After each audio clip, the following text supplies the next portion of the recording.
Welcome to the Tech Egg. Don't get scrambled. Enjoy the video. In this video, I will show you how to open a Toyota Prius key fob. First, locate the small release button on the side of your key fob. Press this button firmly and then pull out the emergency key blade.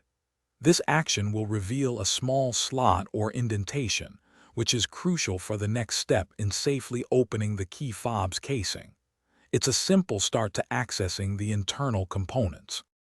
Now that the emergency key is out, you'll see a small slot.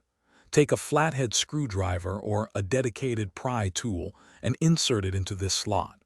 Gently twist the tool to create a small opening. Then, carefully work your way around the seam of the key fob, applying gentle pressure to separate the two halves.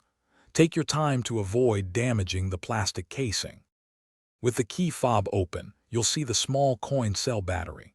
Before removing it, pay close attention to its orientation, noting which side is facing up. Gently pry out the old battery.